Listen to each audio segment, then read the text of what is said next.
तो इसमें 3 मेथड है ना, तो आप तो एक नहीं पढ़े थे, तो चलो देखो। तो इसमें 3 मेथड हमको पढ़ना है। इसमें सबसे पहला वेरिएबल सेपरेबल मेथड। तो वेरिएबल सेपरेबल जो मेथड है, उसके बाद फिर हम देखेंगे वेरिएबल रिड्यूसिबल मेथड, और फिर आपका लीनियर डिफरेंशियल इक्वेशंस। ठीक है, लीनियर डिफरेंशियल इक्वेशन, ये 3 मेथड पढ़ना होता है।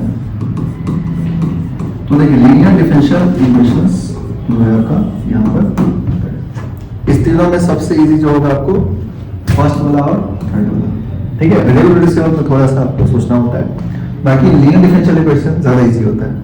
ठीक है, तो आपको अगर बोर्ड में याद देखो तो लीनियर डिफरेंशियल इक्वेशन में क्वेश्चंस आने के चांसेस रहता है। ठीक है, वैसे तीनों से कोई पूछ सकता है। ठीक है, तो आपको वेरिएबल सेपरेबल में क्या करना है कि जब फंक्शन होगा आपका इसमें, जैसे dy/dx इज इक्वल्स टू यहाँ पर लिखा होगा fx इनटू fy के फॉर्म में, या फिर हो सकता है fx बाय fy के फॉर्म में होगा, और आपसे बोला जाएगा कि इसको सॉल्व करके दिखाओ। तो इसमें क्या करना है, आपको सेपरेट करना है, यानी y वाले फंक्शन को y के साथ और x वाले फंक्शन को x के साथ, सिंपल। तो यहाँ पर आप क्या करोगे, सेपरेट कर लोगे। तो जैसे dy/dx है, तो dy/dx अगर fx into fy लिखा हुआ है, तो इस सिचुएशन में क्या करना है आपको, dy/fy है ना, इज इक्वल टू क्या हो जाएगा आपका fx into dx, और इसको इंटीग्रेट कर लोगे, आपको क्या आ जाएगा, सॉल्यूशन आ जाएगा। ठीक है, तो y वाले y के साथ, x वाले को x के साथ। इसमें एक बात जो ध्यान रखना आपको वो ये है कि dy या dx हमेशा न्यूमरेटर में रहेगा। ठीक है, फंक्शन हो सकता है कि न्यूमरेटर में भी और न्यूमरेटर में भी चलेगा, लेकिन dy और dx क्या जान लेके जाना आपको, हमेशा न्यूमरेटर में लेके जाना है। एक आध क्वेश्चन हम करके आपको दिखा देते हैं इसका। अब इसमें जो मेन दो मेथड है, ये दोनों मेथड से आपको जब भी क्वेश्चन आएगा तो 5 मार्क्स से क्वेश्चन आएगा। ठीक है, और जेईई में जो क्वेश्चन आता है तो ये दोनों मेथड पर काफी ज्यादा क्वेश्चन आता है। तो लीनियर डिफरेंशियल इक्वेशन तो उसमें भी हालांकि आपको आसानी से बन जाएगा, क्योंकि इसका मेथड ही आसान है, लेकिन वेरिएबल रिड्यूसिबल जो है मेथड, इसमें थोड़ा सा वेरिएशन ज्यादा है। ठीक है, तो हम लोग वेरिएबल रिड्यूसिबल मेथड जो पढ़ते हैं, इसमें क्या होता है, सब्स्टिट्यूशन करना पड़ता है आपको। ठीक है, और ये जो मेथड है वेरिएबल रिड्यूसिबल, ये लगता है किसके लिए, होमोजेनस इक्वेशंस के लिए। अगर होमोजेनस इक्वेशन नहीं है तो आप इस मेथड को नहीं बना सकते। ठीक है, तो होमोजेनस इक्वेशंस को आपको समझना पड़ेगा कि होमोजेनस इक्वेशन क्या है। ठीक है, तो इसको हम बताएंगे आपको होमोजेनस इक्वेशंस के बारे में, देन देखेंगे कि वेरिएबल रिड्यूसिबल मेथड लगाते कैसे। फिर आता है लीनियर डिफरेंशियल इक्वेशन। तो लीनियर डिफरेंशियल इक्वेशन का फॉर्मेट होता है जो आपको dy/dx plus dy equals to q के फॉर्म में होगा, या फिर dx/dy plus of ex equals to q के फॉर्म में होगा। ये दो फॉर्मेट हो सकता है। इसमें dy/dx plus dy equals to q है। आपको क्या ध्यान रखना है कि p और q जो होगा, ये p और q either variable of x होगा या फिर क्या होगा, कांस्टेंट होगा, आइदर वेरिएबल ऑफ x या फिर कांस्टेंट। इसी तरह से अगर आपको इस फॉर्मेट में अगर इक्वेशन दे रखा हो, तो इस सिचुएशन p और q क्या होगा, वेरिएबल ऑफ y होगा या फिर कांस्टेंट होगा, वेरिएबल ऑफ y या फिर क्या हो जाएगा, कांस्टेंट हो जाएगा। क्लियर है? तो ये 3 मेथड होता है सॉल्व करने के लिए, और तीनों आसानी से आप कर सकते हो। क्लियर है? तो बहुत ज्यादा डिफिकल्ट नहीं होता, मतलब क्वेश्चन को बनाना आसान है, बस आपको बेसिक बात को ध्यान रखना है। ठीक है, अब इसमें आ जाते हैं हम लोग कि जैसे अगर मान लो पहला जो देखते हैं हम लोग कि ये जो आपका है पहला मेथड वेरिएबल सेपरेबल। तो देखिए वेरिएबल सेपरेबल के जो क्वेश्चन होते हैं वो बहुत ज्यादा इजी होता है, आपको सिंपली इंटीग्रेशन करना है सेपरेट करके। तो इसमें जैसे एग्जांपल के लिए मतलब क्वेश्चन दे दिया आपको dy/dx equals to 1 + y² divided by 1 + x² दे दिया आपको, और बोला गया कि सॉल्व करो। तो आपको देखना है क्या ये फंक्शन सेपरेट हो सकता है कि नहीं हो सकता है, क्योंकि एग्जाम के अंदर हमेशा ध्यान रखो कि जब क्वेश्चन आएगा तो उसमें कहीं लिखा नहीं रहेगा किस मेथड से करना है, ये खुद डिसाइड करना होगा आपको कि किस मेथड से हमें सॉल्व करना है। तो उसके लिए क्या करना होगा आपको कि देखना होगा क्या फंक्शन सेपरेट हो सकता है कि नहीं हो सकता, यानी y और x अलग अलग हो सकता है कि नहीं हो सकता। तो यहाँ पे देखोगे तो y और x क्या हो सकता है, अलग हो सकता है। इसका मतलब ये जो फंक्शन है इसमें हम लोग क्या करेंगे, y वाले को y के साथ कर देंगे, 1 + y² इक्वल्स टू यहाँ पे क्या हो जाएगा आपका dx/1 + x²। अब इसको इंटीग्रेट कर लोगे तो आपको यहाँ पे क्या मिल जाएगा, tan inverse of y is equals to, इसका इंटीग्रेशन क्या हो जाएगा, tan inverse of x plus, और ये आंसर आ जाएगा। क्लियर है?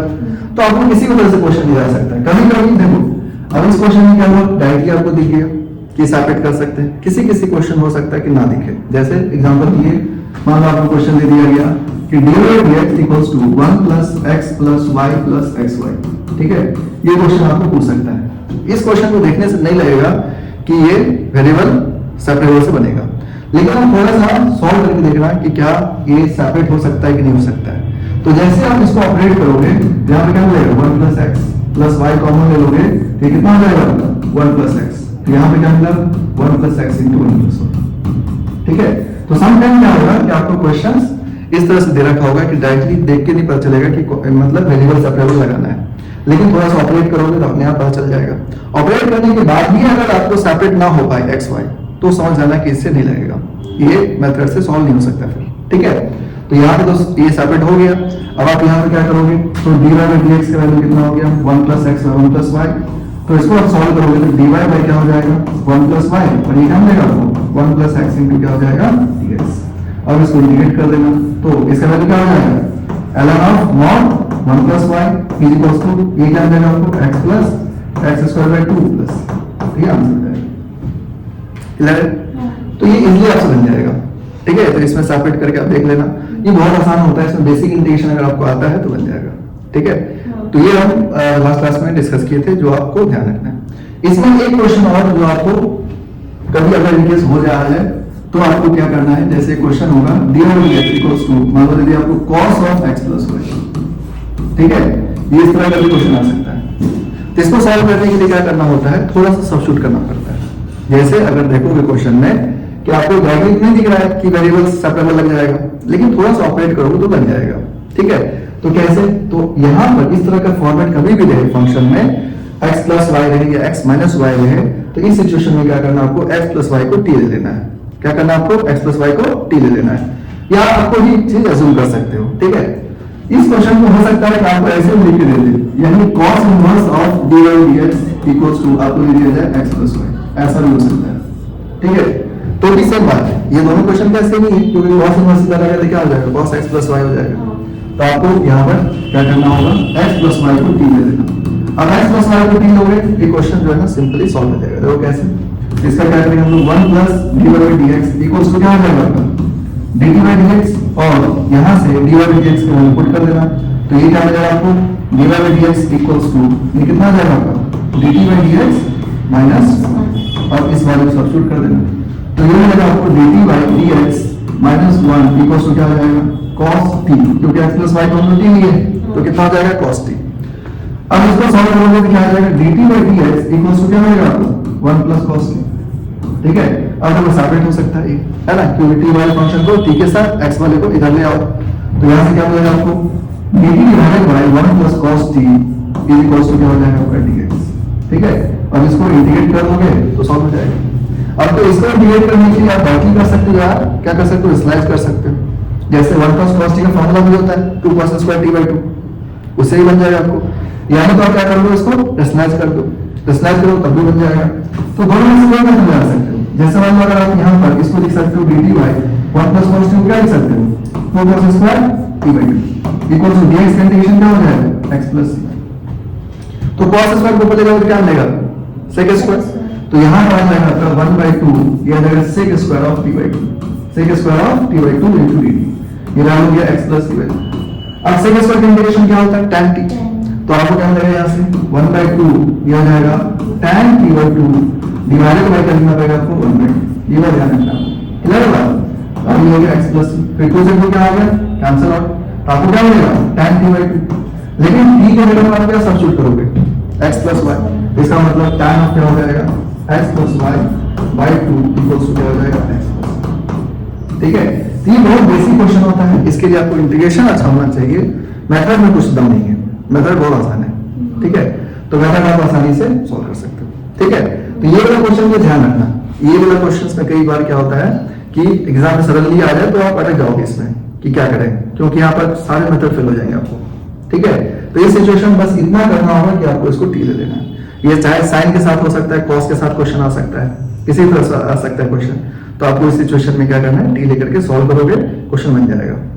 क्लियर है बात, तो बहुत आसान है, मतलब इतना कुछ नहीं है, आप इजीली बना सकते हो क्वेश्चन को। क्लियर हो गया, समझ गए बात। तो वेरिएबल सेपरेबल मेथड बहुत आसान है। ठीक है, तो इससे बहुत कम चांसेस है कि आपके 5 मार्क्स से क्वेश्चन आ जाए, या जेईई में भी बहुत अच्छे क्वेश्चन बन जाए इससे, तो ऐसा बहुत रेयर चांस है। लेकिन आपको जो सेकंड मेथड पढ़ेंगे वो आपको बोर्ड में भी अच्छे क्वेश्चन बनते हैं और जेईई में भी क्वेश्चन ज्यादातर उससे पूछा जाएगा। ठीक है, तो सबसे पहले हम लोग समझते हैं इसमें कि सेकंड मेथड को कि होमोजेनस इक्वेशंस के बारे में क्या होता है। तो देखिए सेकंड मेथड जो आता, सेकंड मेथड क्या है, वेरिएबल सेपरेबल मेथड। ठीक है, वेरिएबल सेपरेबल तो ये वेरिएबल रिड्यूसिबल मेथड। तो वेरिएबल रिड्यूसिबल जो मेथड है आपको हम इसमें क्या बोलेंगे कि होमोजेनस इक्वेशंस के बारे में बताएगा। ठीक है, यहाँ पे इसको थोड़ा अच्छे समझना जरूरी है आपको। ठीक है, होमोजेनस इक्वेशंस के बारे में, क्योंकि अगर आप इसको नहीं ठीक से समझोगे तब तक आप इस क्वेश्चंस को रिकॉग्नाइज नहीं कर पाओगे एग्जाम के अंदर कि यही मेथड लगेगा। ठीक है, दूसरी बात यह है कि ऑब्जेक्टिव में हो सकता है कि अगर आप कोई और एग्जाम दो, स्टेट वगैरह का इंजीनियरिंग एग्जाम दो, या फिर आपको बोर्ड के अंदर ऑब्जेक्टिव में हो सकता है कि आपको क्वेश्चंस में इसका सिर्फ पूछ ले, आपको डिग्री बताओ इसका कितना है।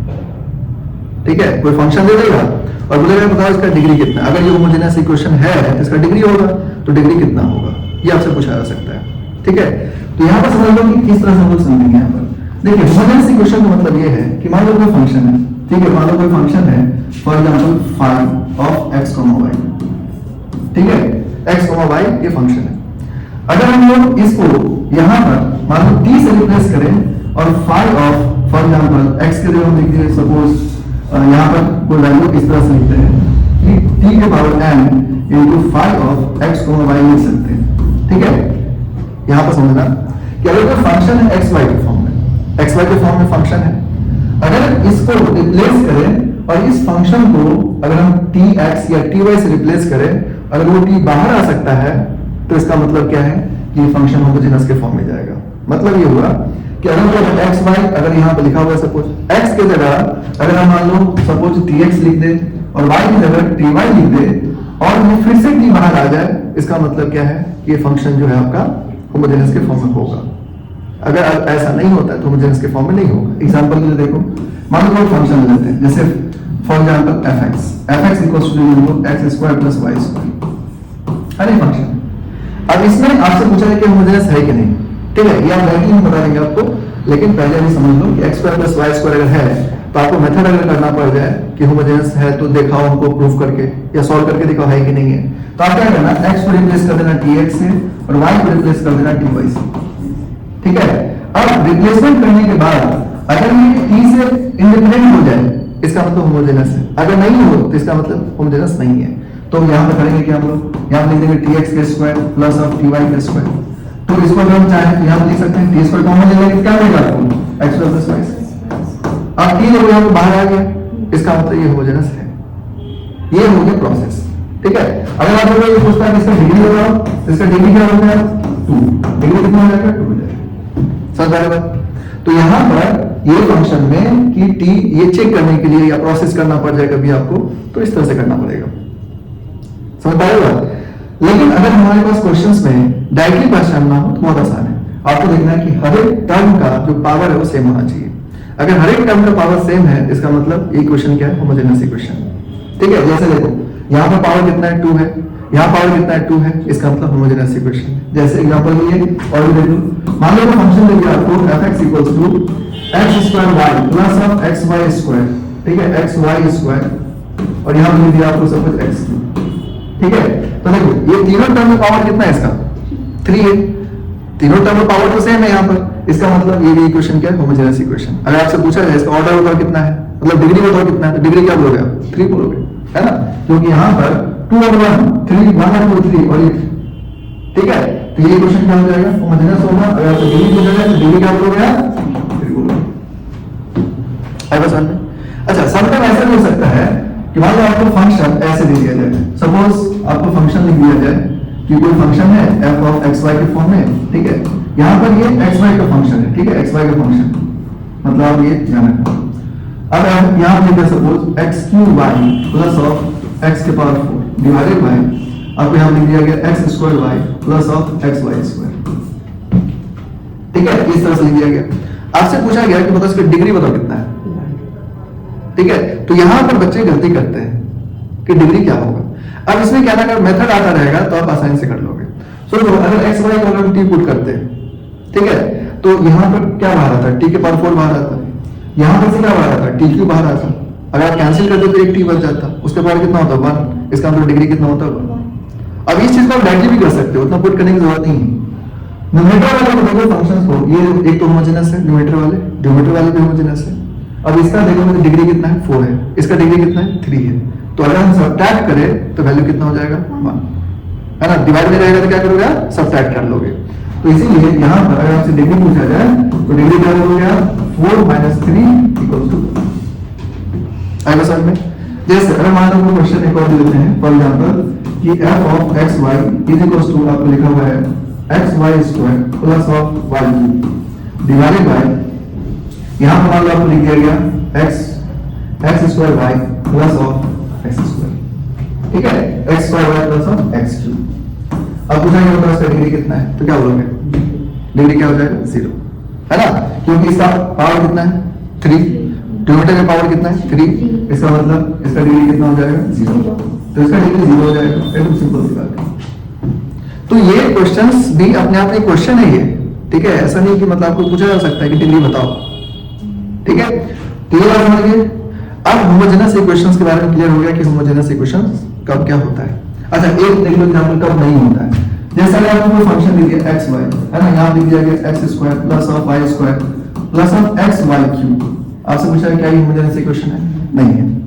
क्यों नहीं है, क्योंकि यहां पावर के ऊपर यहां का पावर कितना है 4 है, तो ये नहीं हो सकता है समझ में। तो बहुत सिंपली आप यहां पर इन बातों पर ध्यान रख सकते हो कि होमोजेनस इक्वेशन है नहीं है।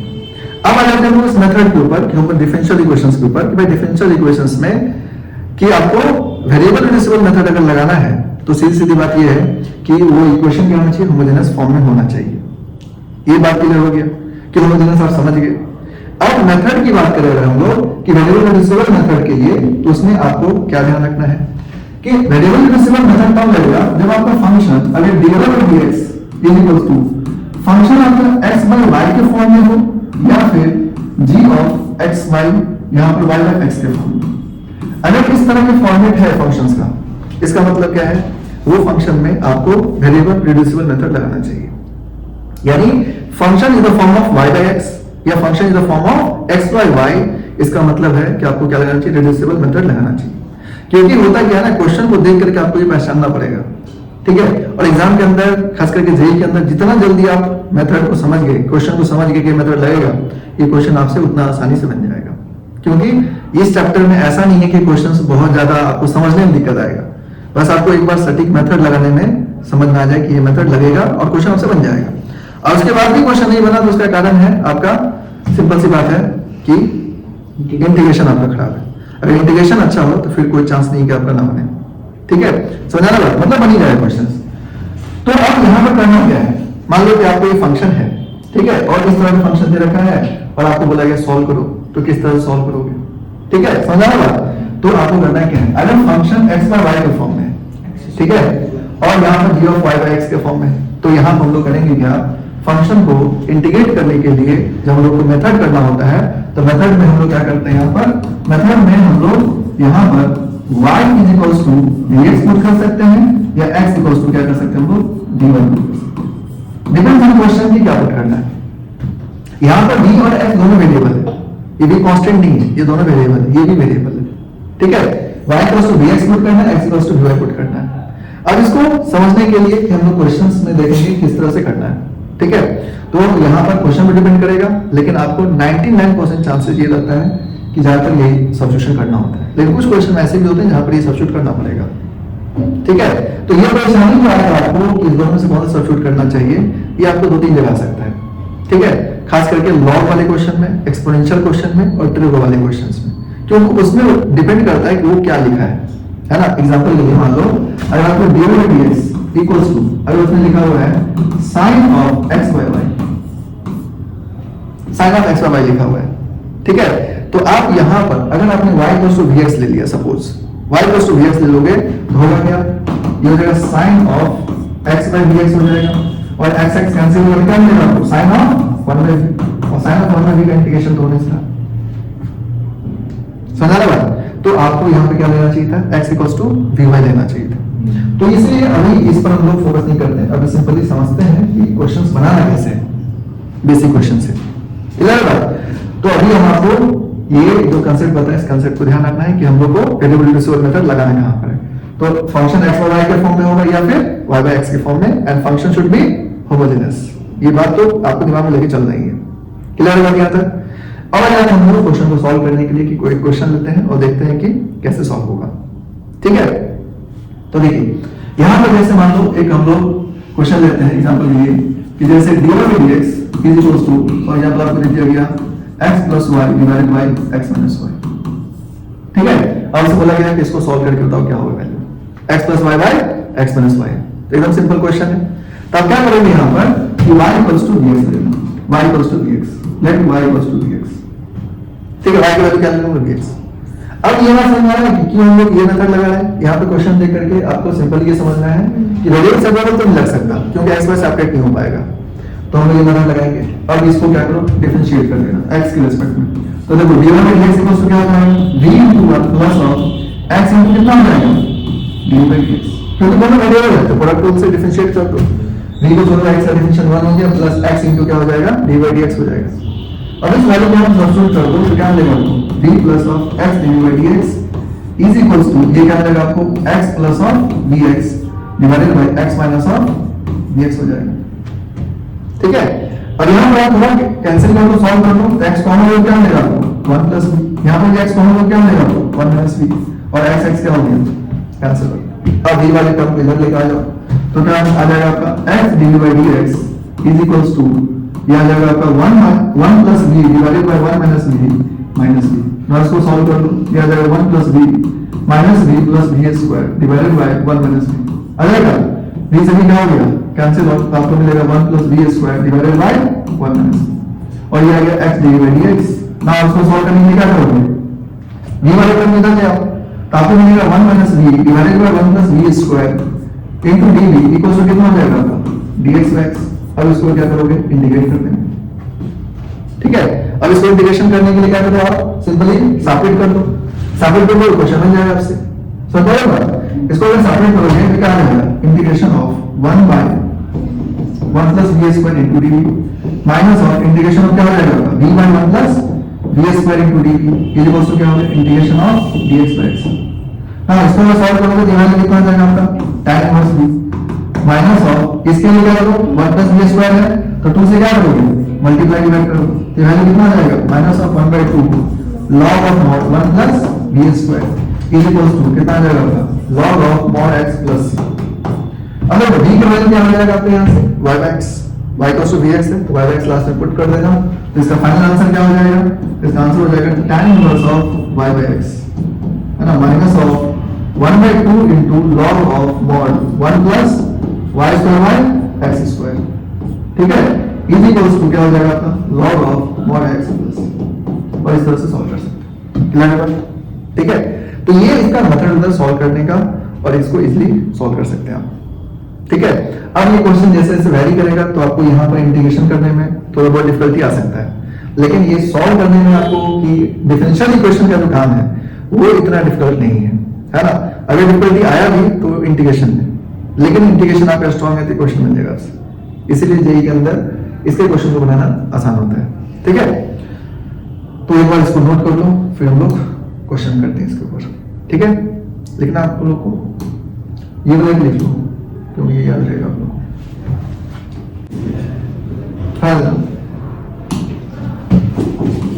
जैसा आपको क्वेश्चन में दिया गया dy by dx is equals to e to the power y by x plus of y by x। ठीक है, ट्राई करो।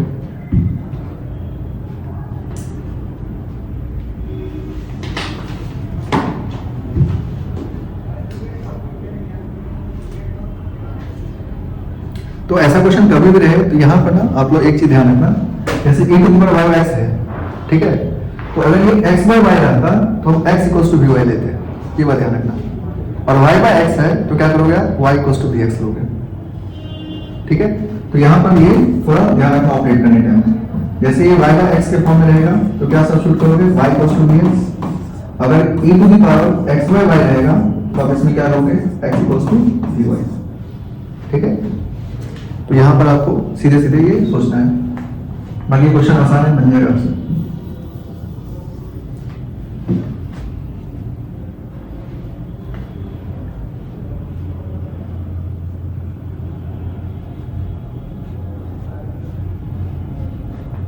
आ गया। तो y इक्वल्स टू क्या ले लोगे आप लोग dx, अब इसको सॉल्व कर लोगे तो क्या हो जाएगा dy by dx is equals to v plus x dy by dx, है ना, क्योंकि v x का डिफरेंशियल 1 हो जाएगा, फिर x को छोड़ोगे तो v का dy by dx हो जाएगा। नाउ सब्स्टिट्यूट कर दो, क्या आ जाएगा v plus x dy by dx is equals to e to the power vx by x plus of vx by x, ठीक है। तो x कैंसिल हुआ, ये x कैंसिल हुआ, तो क्या मिलेगा आपको v plus of x dy by dx is equals to ये कितना आ जाएगा आपका e to the power v plus of v, तो v से v क्या हो जाएगा कैंसिल आउट, आपको मिलेगा x dy by dx equals to e to the power v, तो इसको डिवाइड कर लो तो e to the power v is equals to क्या आ जाएगा आपका dx पर। अब इसको इंटीग्रेट कर दो तो e to the power v को न्यूमरेटर में लेके चले जाना, e to the power minus v into dv equals to integration of dx by x। अब इसको इंटीग्रेट कर लो तो क्या आ जाएगा e to the power minus by minus 1 equals to log mod x plus c, ठीक है।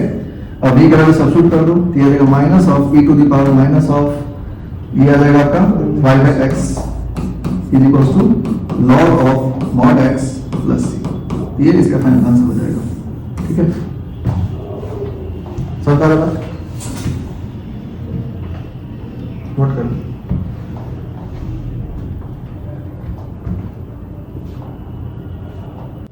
हाँ नेक्स्ट क्वेश्चन देखो, तो यहाँ हम आ जाते हैं जैसा आपको क्वेश्चन दे दिया गया dy by dx is equals to y by x plus of sin y by x।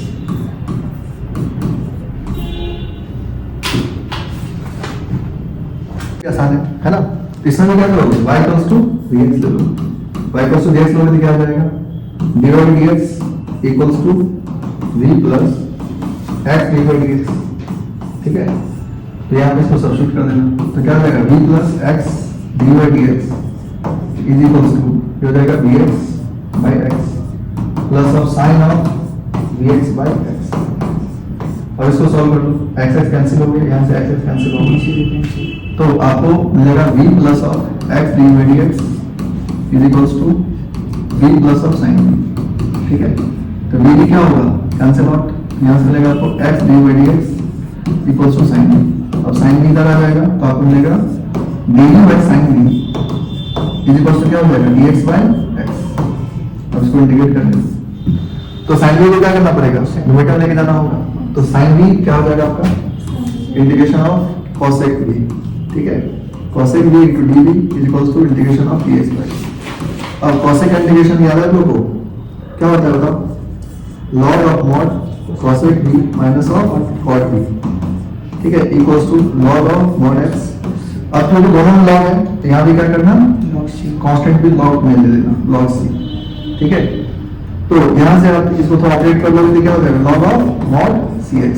अब इसको log और अपडेट कर दो तो cosec ऑफ v की जगह क्या पुट करोगे y by x, तो cosec of y by x minus of cot of y by x equals to कितना हो जाएगा log अपडेट हो जाएगा cx, तो ये आपका आंसर हो जाएगा,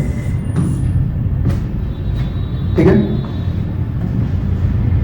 अब समझ में इसको ध्यान रखो।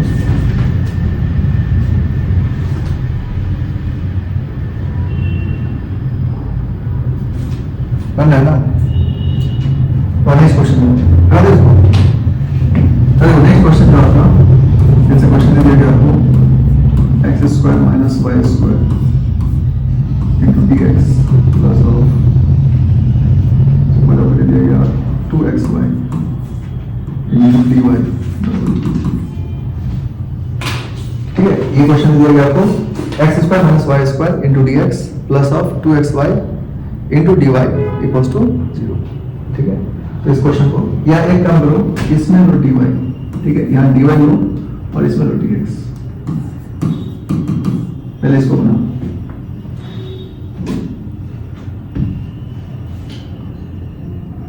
कभी क्वेश्चन इस फॉर्मेट पे भी रहेगा आपको, ठीक है, तो उससे कोई घबराने की जरूरत नहीं है। आप dy और dx को पहले लिख लेना और फिर सॉल्व करना।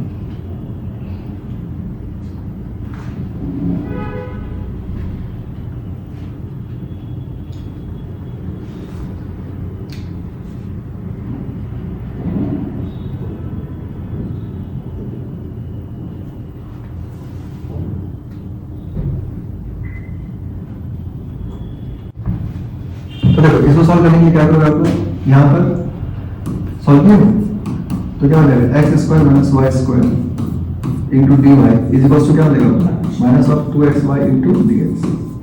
इसको लिख सकते हो d y by d x is equal to minus of 2xy divided by x square minus y square. अब यहाँ पर देखो ये जो फॉर्मेट है ये क्या आपका होमोजेनस इक्वेशन है क्योंकि xy है तो xy क्या हो गया ऑर्डर 2 हो गया यानी इसका पावर 2 हो जाएगा इसका भी पावर 2 है।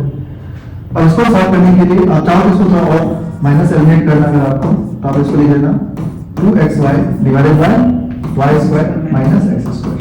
ठीक है अगर माइनस एलिमिनेट करना है तो अब यहाँ पर सब्स्टिट्यूट कर दो y इक्वल्स टू vx यहाँ पर सब्स्टिट्यूट कर दो तो क्या मिलेगा आपको dy by dx is equals to v plus x dy by dx। ठीक है इसको सॉल्व कर लो तो ये आ जाएगा आपका v plus x dy by dx is equals to ये आ जाएगा 2x into vx divided bye ये आ जाएगा आपका v square x square minus of x square. जहां जहां y है हर जगह क्या करना आपको सब्स्टिट्यूट कर देना dx। ठीक है अब आप इसको क्या करो सॉल्व कर लो तो यहां से x स्क्वायर कॉमन आ जाएगा ये हो गया x स्क्वायर into 2v और यहां से x स्क्वायर ले लो क्या आ जाएगा v स्क्वायर माइनस 1 ये x स्क्वायर से x स्क्वायर क्या हो गया कैंसिल हो और ये जो आपका v को ऐसे लेके चले जाओ या फिर लिख लो पहले v plus x dy by dx। ठीक है ये आ जाएगा। अब इसको फर्दर में सॉल्व करेंगे तो देखो क्या होगा यहाँ पर अगर आप इसको फर्दर सॉल्व करते हो तो क्या मिलेगा आपको x dy by dx is equals to ये आ जाएगा आपका 2v by v square minus 1 और ये हो गया माइनस ऑफ। ठीक है तो इसको फर्दर सॉल्व करो इसको मल्टीप्लाई कर लो क्या मिलेगा आपको ये आ जाएगा x dy by dx है ना इज इक्वल्स टू ये आ जाएगा 2v minus of v cube और ये कितना हो जाएगा माइनस माइनस प्लस क्यूब और ये क्या हो जाएगा v स्क्वायर माइनस 1 हो जाएगा। ठीक है v स्क्वायर माइनस 1 हो जाएगा ना। और क्या करोगे यहाँ पर इसको फर्दर थोड़ा सॉल्व कर लोगे तो क्या मिलेगा 2 plus v 3v minus of v cube divided by क्या हो जाएगा v स्क्वायर माइनस 1। मैं इसको इधर ले आऊं तो देखो अगर इसको फर्दर सॉल्व करोगे तो आ जाएगा आपका v minus 1 v square minus 1 divided by 3v minus v cube is equals to into dv is equals to क्या मिलेगा आपको dx by x।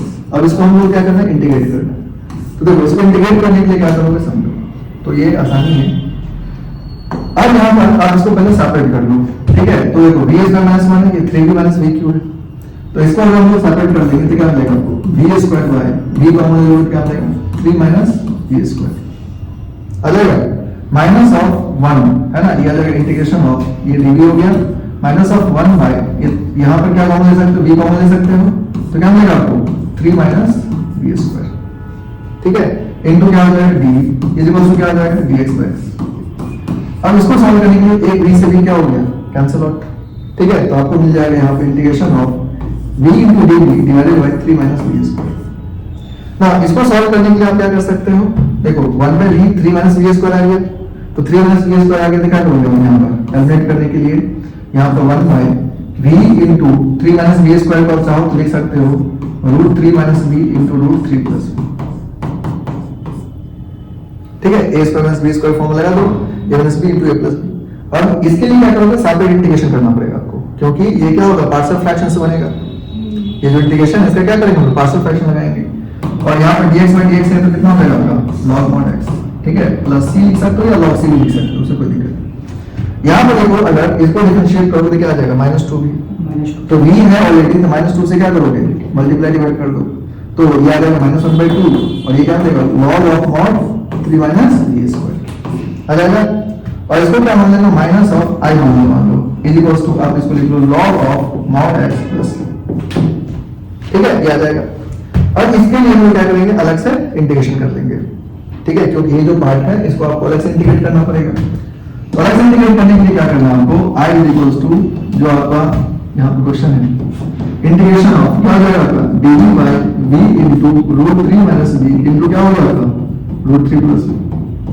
तो इसको हम लोग पार्शियल फ्रैक्शन जो लगाएंगे तो पार्शियल फ्रैक्शन में क्या हो जाएगा a by v है ना plus of v by root 3 minus v plus of c by root 3 plus v और इसका क्या करना पड़ेगा आपको इंटीग्रेशन करना पड़ेगा।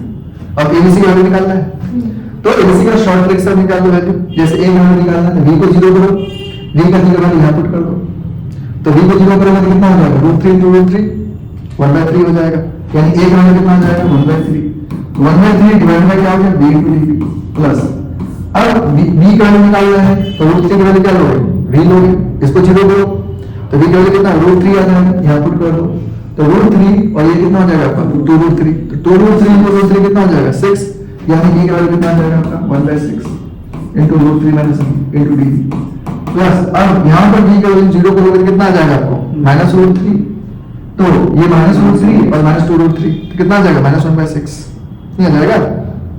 जैसे v का वैल्यू यहाँ पर जो आपको पुट करोगे तो v का वैल्यू कितना आ जाएगा माइनस रूट 3, देखो ये हो गया 2 रूट 3 और ये हो गया माइनस रूट 3, तो वैल्यू कितना मिलेगा आपको माइनस 1/6, तो ये आ जाएगा आपका minus of 1/6 divided by root 3 plus ये जो शॉर्ट लिख होगा ना आपको उससे निकाल दिया, ठीक है। अब इंटीग्रेशन हो गया तो 1/3 इसका वैल्यू क्या आ गया लॉग मॉड v और 1/6 इनटू ये क्या हो जाएगा आपका log of mod root 3 minus v, लेकिन यहाँ पर क्या है ये v नेगेटिव है तो यहाँ पर क्या होगा -1 से डिवाइड होगा, मतलब ये क्या हो जाएगा आपका माइनस हो जाएगा, क्लियर हो गया। इसके बाद इसका इंटीग्रेशन क्या हो गया minus of 1/6 into log of mod root 3 plus, ठीक है ये आ गया, ये किसका आंसर आ गया आपका आएगा। तो यहाँ पर हम लोग सॉल्व किए क्वेश्चन को, इसके लिए क्या करना होगा आपको को सब्स्टिट्यूट कर देना है, आपको आंसर आ जाएगा। और यहाँ पर ध्यान रखना क्योंकि सारे लॉग में इसको भी सी नहीं लॉग सी ले लेना, ठीक है, और सॉल्व कर लेना। तो देखो क्वेश्चंस में कुछ नहीं है, बस इंटीग्रेशन जो है ना आपको वो स्ट्रॉन्ग रखना पड़ेगा, क्योंकि इंटीग्रेशन आप स्ट्रॉन्ग नहीं रखोगे तो डिफरेंशियल इक्वेशन में आपको थोड़ा दिक्कत होगा, लेकिन आप डिफरेंशियल इक्वेशन स्ट्रॉन्ग करना चाहते हो तो इसका इंटीग्रेशन आपका अच्छा है तो आपसे बन जाएगा क्वेश्चन, ठीक है।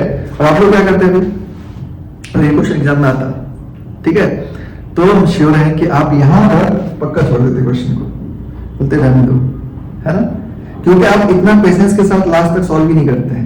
आपको लगता है कि थोड़ा उलझा क्वेश्चन, यानी 30 सेकंड से ज्यादा अगर आपको वो क्वेश्चन उलझा दिया तो उस क्वेश्चन को आप या तो छोड़ देंगे या फिर कुछ और करेंगे, लेकिन उस क्वेश्चन को पूरा नहीं कंप्लीट करेंगे, ये है ना। और तुम लोग यहाँ पर वीक्यू जैसे देखे होगे वहीं से तुम्हारा 90% कॉन्फिडेंस की धज्जियां हो गई होगी, अरे वीक्यू आ गया अब कहां से होगा, है ना, ये चीज गड़बड़ है, ये नहीं करना आपको, ठीक है, समझ रहे हो, क्योंकि ये जो है सबसे बड़ा परेशानी है। तो आपको पेशेंस के साथ खुद के ऊपर क्या करना है, भरोसा रखना है और क्वेश्चन सॉल्व करते जाना, बन जाए क्वेश्चन, क्लियर है, बन जाएगा नहीं होगा क्वेश्चन। यहाँ पे हाँ बोलिए x is equal to v y, हाँ x को सुविधा ले सकते हो, उससे कोई दिक्कत नहीं है। देखिए आपको y को vx लेना है, इनको vy लेना है, उससे कोई दिक्कत नहीं है। वैल्यू डिफरेंट है, हाँ वैल्यू डिफरेंट है, ऑब्वियसली उसके अकॉर्डिंग आएगा ना फिर तो x इक्वल टू y के, क्योंकि यहाँ पर हम v के वैल्यू सब्स्टिट्यूट करेंगे y में x और उसमें आप सब्स्टिट्यूट करोगे x by y, तो ऑब्वियसली अलग लगाएगा, ठीक है। तो देखिए वो आपके ऊपर है जो आपको स्ट्राइक करे, लेकिन ये लेना है। कुछ क्वेश्चन में ऐसा है कि आपको vy इक्वल टू vx लेना ही पड़ेगा, जैसे एग्जांपल के लिए अभी हम लोग ये जो क्वेश्चन किए थे इसमें आपको y इक्वल टू vx लेना ही पड़ेगा, क्योंकि अगर x इक्वल टू vy लोगे तो आप फंस जाओगे क्वेश्चन में, क्योंकि यहाँ पर क्या आ जाएगा sin 1 में v आ जाएगा, फिर उसका इंटीग्रेशन मुश्किल हो जाएगा। लेकिन कुछ क्वेश्चन ऐसे होते हैं जिसमें दोनों से बन जाएगा, ये आपके ऊपर डिपेंड करता है। कई बार लक फेवर में चला गया तो हो सकता है कि आप x इक्वल टू vy लेने से जल्दी बन जाए, ऐसा भी हो सकता है, ठीक है। तो इससे कोई परेशानी नहीं है, लेकिन आप अगर बनाओगे क्वेश्चंस को, क्वेश्चन को पहचान करके, तो आप थोड़ा पेशेंस के साथ सॉल्व करोगे तो दोनों में से किसी न किसी मेथड से आपसे बन ही जाएगा, ठीक है, क्लियर बात यहाँ तक। अब इसको हम लोग आगे सब्स्टिट्यूट कर लेंगे, आंसर आ जाएगा, तो आप लोग इसको सॉल्व कर लेंगे, समझ गए, कोई दिक्कत तो नहीं है इसमें, है ना, कहीं समझने में परेशानी तो नहीं है, ठीक है। और ये वाला जो है आपको इसमें हम लोग क्या लगाए हैं शॉर्ट ट्रिक, तो शॉर्ट ट्रिक जो है आपको ऑलरेडी बता चुके हैं, तो ये आप ध्यान रख सकते हो, ठीक है। अब एक क्वेश्चन देते हैं आपको, देखो इस क्वेश्चन को हम जानबूझ के आपको क्रिएट करते हैं कि जिसमें आपको x इक्वल टू vy लेना ही पड़ेगा। जैसे एग्जांपल के लिए हमारा क्वेश्चन है, जैसे हम क्वेश्चन में 1 plus e to the power of x by y into dx plus of e to the power x by y into 1 minus x by y into dy is equals to 0, ठीक है। अब ये जो question है, इस question में आप 200% sure रहो कि हम लोग यहाँ पर क्या सब्स्टिट्यूट करेंगे, तो e to the power form में जो दे रखा है उसमें देखना आपको न्यूमरेटर में क्या लिखा हुआ है, तो न्यूमरेटर में क्या लिखा हुआ है, न्यूमरेटर में देखो e के पावर में x लिखा हुआ है, यानी x को vy लेंगे यहाँ पर, ये बात ध्यान रखना, इसमें आप गलत नहीं करना, तो ये क्वेश्चन आपसे आसानी से बन जाएगा, ट्राई करो।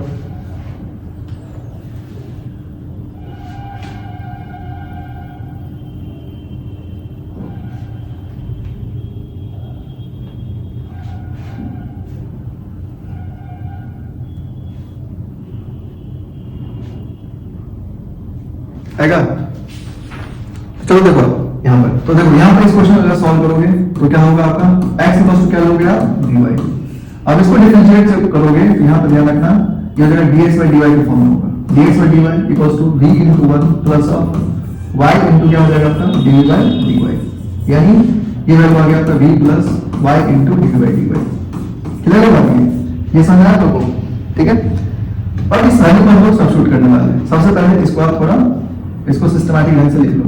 ये आ जाएगा आपका 1 plus of e to the power x by y into dx is equals to ये आ जाएगा आपको minus of e to the power x by y into 1 minus x by y into dy। तो इसको अगर हम लोग फर्दर लिखेंगे तो क्या आ जाएगा आपको, ये आ जाएगा dx by dy is equals to minus को इसके साथ कर दो तो e to the power x by y ये हो जाएगा आपका x by y minus 1 divided by क्या हो जाएगा यहाँ पर आपको 1 plus of e to the power of x by y। अब x की जगह जो dy को दिया है सब्स्टिट्यूट कर दो। तो देखो यहाँ पर सब्स्टिट्यूशन करोगे आप तो क्या मिलेगा आपको, बेसिकली यहाँ से थोड़ा सा ऑपरेट करोगे तो dx by dy की जगह पर वैल्यू पुट करो v प्लस क्या आ जाएगा आपका v plus of y into dv by dy is equals to यहाँ पर देखो ये हो जाएगा e to the power of dy by y और इनटू ये क्या हो जाएगा dy by y minus 1 divided by 1 plus e to the power क्या हो जाएगा आपका dy by y। अब y y कैंसिल करो है ना, यहाँ पर y y कैंसिल होगा, इसका भी y y कैंसिल होगा, y y कैंसिल हो गया तो आपको मिलेगा v plus y into dv by dy is equals to ये आ जाएगा e to the power v into v minus 1 equals to 1 plus e to the power v। ठीक है, ये आ जाएगा। अब आप यहाँ पर फर्दर सॉल्व करने के लिए क्या करोगे, तो देखो इसमें हम लोग यहाँ पर v y dy की तरह रखते हैं और v को सेट ले जाओ, ठीक है, इक्वल्स टू इसको मल्टीप्लाई कर लेना तो v into e to the power v minus of v by 1 plus e to the power v और ये v इस साइड जाकर क्या हो जाएगा माइनस v। मैं इसको सॉल्व कर दूं v e to the power v minus v ये हो जाएगा minus of v e to the power v divided by 1 plus e to the power v। देखो v e to the power v क्या हो जाएगा cancel out तो आपको मिल जाएगा यहाँ से क्या जाएगा आपका y into dy by dy y into dy by dy is equals to ये आ जाएगा minus of 2v divided by 1 plus e to the power v। ठीक है, अब आप क्या कर सकते हो v वाले टर्म इधर ले आओ तो आपको मिलेगा 1 plus e to the power v divided by 2v equals to minus of dy by y। ठीक है, अब इसको क्या करना होगा इंटीग्रेट करना पड़ेगा आपको। ठीक है, यहाँ पर देखो कुछ गलत तो नहीं हुआ है, यहाँ पर गलत है ना, इसमें गलत है, यहाँ पे कैलकुलेशन मिस्टेक है, इसमें आपको ये जो v नहीं होगा ये क्या हो जाएगा e to the power v है ना, इसको मल्टीप्लाई क्या होगा e to the power v आएगा। और इसको जब सॉल्व करोगे आप यहाँ पे तो इसमें हम लोग इसको सॉल्व करेंगे क्या आ जाएगा v e to the power v minus of e to the power v ये क्या हो जाएगा माइनस v और minus of v e to the power v। ठीक है, डिवाइड बाय क्या मिलेगा आपको 1 plus e to the power. तो देखो ये दोनों क्या हो जाएगा कैंसिल आउट। अब इसको सॉल्व करेंगे तो आ जाएगा y into d by dy is equals to minus common ले लेना तो क्या आ जाएगा आपका e to the power v plus और यहाँ पर आ जाएगा 1 plus e to the power. इसको इस साइड ले आओ, इसको फर्दर जब सॉल्व करोगे तो क्या मिलेगा आपको, देखो यहाँ पर आ जाएगा आपका 1 plus e to the power v divided by v plus e to the power v into dv is equals to आ जाएगा minus of dy by y। ठीक है, और इसको इंटीग्रेट कर दो। अगर ध्यान से देखो इसको डिफरेंशिएट करो तो इसका डिफरेंशिएशन क्या होगा v का डिफरेंशिएशन 1 e पर v का e पर v, इसका मतलब f x f के फॉर्म में तो क्या होगा log of mod v plus e to the power equals to ये क्या होगा minus of log mod y। यहां पर log c ले लेना क्योंकि सब में log है log y। अब यहां पर वैल्यू पुट कर दो log v की वैल्यू क्या हो जाएगा आपका x by y, x by y है ना तो x by y हो जाएगा 1 plus e to the power x by y is equals to इसको क्या लिख सकते हो आप log of cy mod y क्योंकि log m minus log n तो m हो जाएगा। और यहाँ से log n निकाल दो तो आपका आंसर हो जाएगा x by y plus of e to the power x by y is equals to cy y या mod y। ठीक है, यहाँ पर आप इसको क्लियर होगा। तो ये जो क्वेश्चन है इस क्वेश्चन में क्या है कि आपको देखते ही समझ जाना है कि हमें किस तरह से सॉल्व करना चाहिए। क्योंकि अगर आप यहाँ पर जितना जल्दी पहचान पाओगे उतना बेटर रहेगा आपके लिए, ठीक है। तो कोई दिक्कत नहीं करेगा।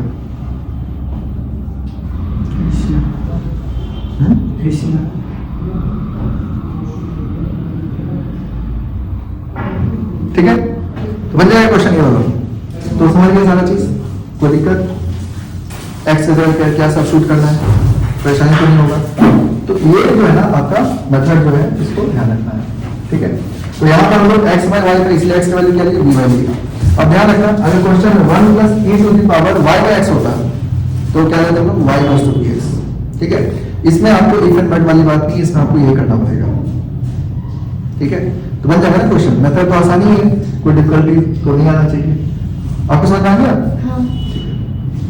जी का क्वेश्चन है ना, तो जे के क्वेश्चन है ये, है ना? इसमें सी निकालना पड़ता है उसमें। हाँ, उसमें जैसे आपको डी के क्वेश्चन में यही होता है कि आपको दे दिया जाएगा कि इतना y ऑफ 0 इतना है, तो आप x की जगह ये पुट करो, y की जगह पुट करो, देन सॉल्व कर दो, तो सी का वैल्यू मिल जाएगा, ठीक है।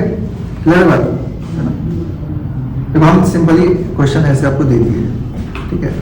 अब वो चाहे किसी का भी हो, उससे फर्क नहीं पड़ता है, बस क्वेश्चन है तो है ना? तो चलो हम लोग नेक्स्ट मेथड में चलते हैं, है ना, उसको बता देते हैं ताकि आपको क्वेश्चन लाने में आसान होगा। तो कल हम लोग इस क्वेश्चन करेंगे सिर्फ जेई के क्वेश्चंस, ठीक है। क्योंकि जेई में क्या है ना कि आपको ऐसा नहीं होगा कि एक एक करके मेथड देगा आपको, वो क्वेश्चन सीधा सीधा दिया होगा। तो उसमें क्या होगा कि हम लोग को तीनों मेथड आना चाहिए आपको, उसके बाद ही आप क्वेश्चन को सॉल्व कर पाएंगे, ठीक है। सुना दो आप?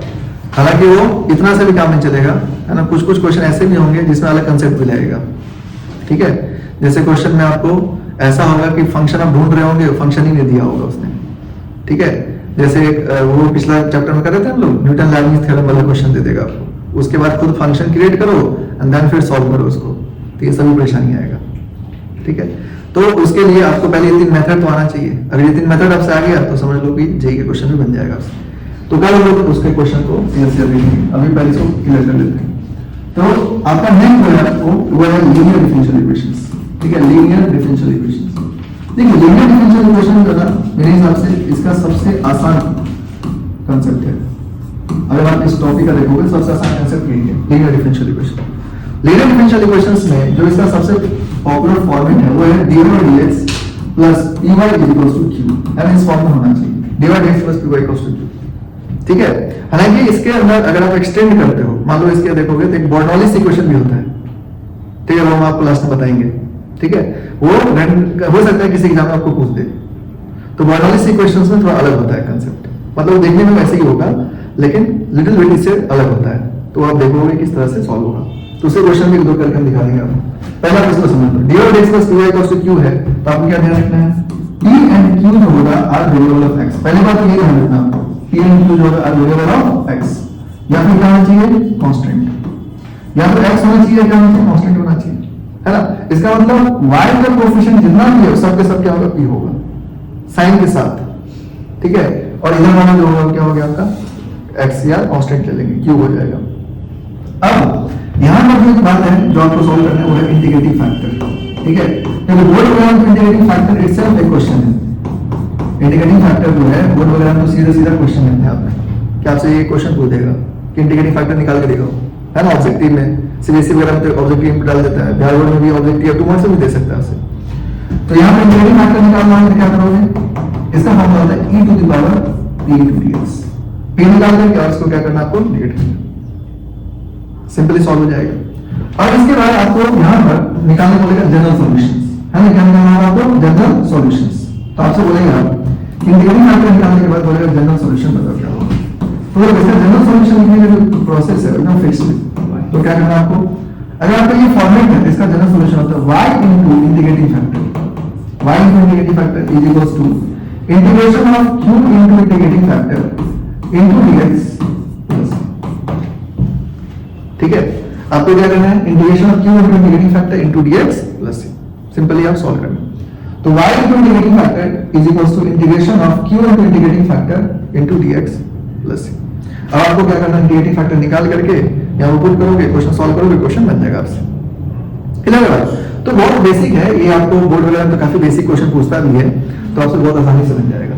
अब एक क्वेश्चन देखो इसके ऊपर पहले कि क्वेश्चन कैसे बनता है। जैसे एक सिंपल क्वेश्चन लिख बताता हूँ। जैसे मान लो क्वेश्चन है आपको dy by dx minus of y by x is equal to 3। ठीक है, सिंपल क्वेश्चन है और आपसे बोला गया कि इसको सॉल्व करो, है या इंटीग्रेटिंग फैक्टर निकाल के दिखाओ। समझा रहे बात? तो आपको करना है इसको सॉल्व करने के लिए कि ये बहुत बेसिक क्वेश्चन है, हालांकि मतलब बोर्ड वाला नहीं पूछेगा, लेकिन फिर भी जैसे समझने के लिए कि dy by dx plus py is equal to q हो गया। ठीक है, अब यहाँ पर p की वैल्यू आप यहाँ से फाइंड कर लो, तो p वैल्यू क्या लिखोगे -1/x, q वैल्यू क्या लिखोगे, है ना, सिंपल। समझ रहे हो?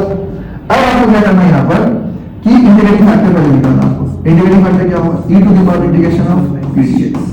ठीक है, तो देखो e to the power minus of 1/x into dx हो जाएगा, तो p का वैल्यू कितना है -1/x। अब 1/x का इंटीग्रेशन क्या होता है, ln x, है ना, तो यहाँ पर ये वैल्यू क्या हो जाएगा आपका e to the power minus of log x base e लिख सकते हैं आप। ठीक है, और माइनस है इसको हम चाहे तो क्या लिख सकते हैं, e to the power log of base e into 1/x, है ना, क्योंकि log 1/x क्या होता है, माइनस log x होता है।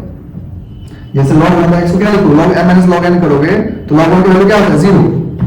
ये वाला कांसेप्ट आपको पता रहना चाहिए। जैसे log 1/x है ना, इसको क्या लिख सकते हैं, log 1 minus log x लिख सकते हैं। बोलो log 1 की वैल्यू क्या होता है, 0 माइनस log x, तो वैल्यू कितना आ गया, माइनस log x। ठीक है, तो डायरेक्टली याद रखो कि माइनस अगर है तो आप इसको हटाओगे तो रेसिप्रोकल हो जाएगा। ठीक है, समझ के बाद तो यहाँ पर माइनस log x को क्या लिख सकते हैं, log 1/x। अब एक प्रॉपर्टी आपको याद रखना है log का, कि अगर a to the power log of base a n लिखा हुआ है तो इसका वैल्यू क्या होता है, n होता है। ये प्रॉपर्टीज आपको बार-बार यूज करना पड़ेगा। अगर यहाँ के दोनों बेस सेम है तो वैल्यू क्या आ जाएगा आपका, 1/x। इसका मतलब यहाँ पर इसका इंटीग्रेटिंग फैक्टर कितना आ गया आपका, 1/x। 1/x क्या हो गया, इसका इंटीग्रेटिंग फैक्टर हो गया। समझा लगा? तो इंटीग्रेटिंग फैक्टर की निकाली थी, p निकाले थे, q निकाले थे। अब p का वैल्यू कितना होता है, -1/x। ना 1/x का इंटीग्रेशन क्या होता है, p का वैल्यू -1/x कैसे है? -1/x इसलिए क्योंकि यहाँ कंपेयर करो, dy by dx plus py equals to q है, तो यहाँ से कंपेयर करोगे तो y का कोएफिशिएंट कितना है यहाँ पर, -1/x। सिंपल याद रखो, अगर इस फॉर्मेट में है तो y के अलावा इसके साथ जो भी है वो सब भी होने वाला है। ठीक है, तो p का वैल्यू कितना हो जाएगा, -1/x, और q का वैल्यू कितना हो जाएगा, 3। अब इंटीग्रेटिंग फैक्टर फार्मूला पर आप यहाँ सब्स्टिट्यूट कर दो। ठीक है, 1/x का इंटीग्रेशन क्या होता है, log x, और यहाँ पर बेस एक्सपोनेंट सेम रहेगा तो इसका वैल्यू क्या आ जाएगा, 1/x। क्लियर बात क्या था? अब ये तो इंटीग्रेटिंग फैक्टर, लेकिन आपको यहाँ पर ही नहीं स्टॉप करना होगा, आपको जनरल सॉल्यूशन निकालना पड़ेगा। तो अगर आपको जनरल सॉल्यूशन निकालने के लिए बोला जाए तो जनरल सॉल्यूशन क्या लिखोगे आप, है ना, y into integrating factor, y into integrating factor is equals to integration of q into integrating factor into dx plus. अब इस वैल्यू को सब्स्टिट्यूट कर दो। ठीक है, इंटीग्रेटिंग फैक्टर आपको ऑलरेडी आ चुका है, तो क्या हो जाएगा, y into 1/x is equals to integration of q का वैल्यू कितना है यहाँ पर देखो, q का वैल्यू कितना 3 है, तो 3 into 1/x into dx plus. अब इसको इंटीग्रेट कर दो तो क्या मिलेगा आपको, y by x is equals to 3 को बाहर कर दो, 3 into 1/x into dx, है ना, प्लस 1/x का इंटीग्रेशन क्या होता है बताओ, log mod x। तो यहाँ पर आ जाएगा y by x equals to 3 log mod x plus, और ये आपका आंसर हो जाएगा। आई बस में, तो ये आप इस तरह से सॉल्व कर सकते हैं। बन जाएगा क्वेश्चंस। तो ये बहुत बेसिक क्वेश्चन है, हालांकि ये तो मतलब बहुत बेसिक लेवल का क्वेश्चन है ना, बोर्ड वगैरह करके डाल सकता है आपको ये क्वेश्चन इस तरह का। ठीक है, जे में आप इस तरह का क्वेश्चन एक्सपेक्ट भी नहीं कर सकते कि वो ऐसा क्वेश्चन देगा। तो ये समझाने के आपको बताएं कि भाई ऐसा आपको करना है। हमेशा सी का वैल्यू निकलवा। ठीक है, जे में तो सी का वैल्यू निकालता ही। दूसरी बात ये है कि आपको ये जो सॉल्व भी करवाएगा तो थोड़ा ढंग का क्वेश्चन देगा। ठीक है, समझ में आ गया, है ना? चलो हो गया। अब यहाँ पर ये ध्यान रखना कि जो P और Q होगा क्या होगा, वेरिएबल ऑफ x होगा या फिर क्या होगा, कांस्टेंट होगा। ठीक है, ये बात ध्यान रखना। दूसरी बात एक और ध्यान रखना है इसमें कि जैसे dy by dx जो है इसका कोएफिशिएंट 1 होना चाहिए। अगर कभी कभी कुछ दे दिया इसके साथ तो आपको उसको एलिमिनेट करना पड़ेगा, नहीं तो आप कंपेयर नहीं कर सकते। जैसे एक क्वेश्चन देखो, मान लो कि आपको क्वेश्चन दे दिया गया integration of cos square x into dy by dx plus of y is equals to tan x। ठीक है, क्वेश्चन दिया आपको, तो इसको सॉल्व करोगे तो यहाँ पर क्या करना होगा, पहले आपको cos स्क्वायर x से डिवाइड करना होगा। ठीक है, यानी इसको अगर सॉल्व करोगे तो इसको सॉल्व करने के लिए क्या करना होगा, cos स्क्वायर x से डिवाइड कर लेना। तो dy by dx plus of 1 by cos square x into y equals to क्या हो जाएगा, tan x by cos square x। अब इसको आप यहाँ पर सॉल्व कर सकते हो, तो इसको आप फर्दर लिख लो, तो dy dx इक्वल्स टू क्या हो जाएगा आपका, प्लस ऑफ ये हो जाएगा sec square x into y is equals to क्या हो जाएगा, tan x bye sec square x। ठीक है, तो यहाँ से कंपेयर कर लोगे dy by dx plus of py is equals to क्या हो जाएगा, तो p का वैल्यू क्या हो जाएगा आपका sec स्क्वायर x और q का वैल्यू क्या हो जाएगा आपका tan x bye sec square x, है ना, ये tan x into sec square x होगा यहाँ पर, sec square x into tan x, यहाँ पर आ जाएगा q का वैल्यू आ गया आपका sec square x into tan x। अब यहाँ पर इंटीग्रेटिंग फैक्टर निकाल दोगे, तो इंटीग्रेटिंग फैक्टर क्या हो जाएगा, e to the power integration of sec square x into dx। sec square integration क्या होता है बताओ, tan x, है ना, e to the power tan x। ठीक है, अब ये एलिमिनेट नहीं हो पाएगा अभी, है ना, और इसको क्या करना होगा, आपको सॉल्व करना है, तो जनरल सॉल्यूशन इसका निकालना है। तो देखिए जनरल सॉल्यूशन क्या होगा, y इनटू इंटीग्रेटिंग फैक्टर कितना होगा, e to the power tan x into integration of e to the power tan x into क्या हो जाएगा आपका sec square x into tan x dx plus, और यहाँ पर सॉल्व करने के लिए आपको क्या करना होगा, e to the power tan x को t ले लो, आ जाएगा, तो e to the power tan x को अगर आप t ले लोगे क्वेश्चन बन जाएगा इससे, तो यहाँ पर e to the power tan x को आप t ले लेना, तो e to the power tan x का वैल्यू क्या हो जाएगा, e to the power tan x into sec square x, है ना, और इनटू क्या हो गया आपका dx बराबर dt, तो ये वैल्यू क्या हो जाएगा आपका इंटीग्रेशन ऑफ ये आ जाएगा y into e to the power tan x। ठीक है, और यहाँ पर आपको मिल जाएगा is equals to integration of e to the power tan x की जगह क्या आ जाएगा t into sec square dx की जगह क्या आ जाएगा dt, है ना, sec स्क्वायर dx की जगह क्या आ जाएगा dt, e to the power tan x की जगह t, और tan x की जगह फिर क्या आ जाएगा आपका log t। ठीक है, log of t into dt। ठीक है, तो t log t का क्या करना होगा इंटीग्रेशन, देखो e के पावर tan x की जगह t, sec square x dx की जगह dt, और tan x को फिर निकालो ना यहाँ से, तो e to the power tan x है, तो उसके जगह पे क्या पुट कर दोगे आप लोग, tan x अगर यहाँ से निकालोगे तो tan x इक्वल्स टू क्या लिख सकते हो आप log t। हालांकि आप यहाँ पे चाहो तो tan x को t ले लोगे तभी बन जाएगा, जैसे tan x को t ले लोगे तो e की पावर t हो जाएगा, tan x का differential sec square x into dx, तो ये आ जाएगा आपका t into e to the power t into dt आ जाएगा, तब भी आपसे क्वेश्चन बन जाएगा। अब इसको सॉल्व कर लेना, तो ये वैल्यू कितना आ जाएगा आपका t into log t है, तो इसमें इंटीग्रेशन बाय पार्ट्स लगाना पड़ेगा आपको, इंटीग्रेशन बाय पार्ट्स लगा दो डायरेक्टली सॉल्व हो जाएगा, तो वैल्यू कितना आ जाएगा बताओ, y into e to the power tan x, t log t में इंटीग्रेशन बाय पार्ट्स जब लगाओगे आइलेट लगाओगे तो ये कितना आ जाएगा आपका log t, है ना, इनटू क्या हो जाएगा आपका t square by 2 minus of यहाँ पर ये आ जाएगा आपका t है तो dt बाय log t का डिफरेंशियल क्या होगा 1 बाय t इनटू t का क्या हो जाएगा t square by 2 into dt, तो t से t कैंसिल हो जाएगा, तो आपको क्या मिल जाएगा t square by 2 into log t minus of t square by कितना हो जाएगा 4 प्लस, अब ये हो गया y into e to the power tan x, और t के जगह पहले क्या पुट करोगे आप लोग e to the power tan x, जहां जहां की वहां पे e to the power tan x put कर देना, तो आपका आंसर आ जाएगा। क्लियर है बात, तो यहाँ पर आप tan x को t लेकर भी बना सकते थे, tan x को t लेते तब भी बन जाता आपसे, तो कोई ज्यादा डिफिकल्टी वाली बात नहीं।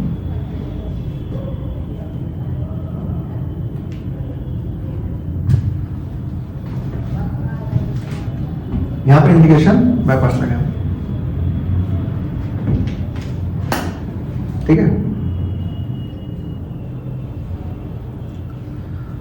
तो आपको क्या करना है, इसको देख के आना एक बार, है ना, अगले क्लास में हम लोग कुछ क्वेश्चन और करेंगे, और फिर पी बाई क्यू, है ना, जेई वाला जो क्वेश्चन है तो देखेंगे सारा क्वेश्चन किस तरह से सॉल्व होगा। ठीक है, सुना ना बात, तो तीनों मेथड को एक बार ठीक से समझ लेना और मेथड को ध्यान रखना। ठीक है, अब जेई में जो है ना कुछ जो आपको वेरिएबल रिड्यूसिबल में भी हम लोग अलग अलग फॉर्मेट देखेंगे। ठीक है, बेसिक लेवल पर तो आपको इतना आना ही चाहिए, लेकिन जैसे आपको इस लीनियर डिफरेंशियल इक्वेशन में एक फॉर्म में तो dx by dy वाला आ जाएगा, साथ साथ बर्नौलीज आ सकता है। उसी तरह से होमोजेनस डिफरेंशियल इक्वेशन के अंदर आपको एग्जैक्ट डिफरेंशियल इक्वेशन आ सकता है। ठीक है, तो ये 2-3 मेथड उसके अंदर आ सकता है, तो डिपेंड्स ऑन क्वेश्चंस। ठीक है, तो हम बता देंगे आपको किस तरह सॉल्व करना है। तो जेई के क्वेश्चंस के लिए मैं उसमें हम लोग देखेंगे। अभी आपको बेसिक इतना आना चाहिए अच्छे से, ठीक है, क्लियर है।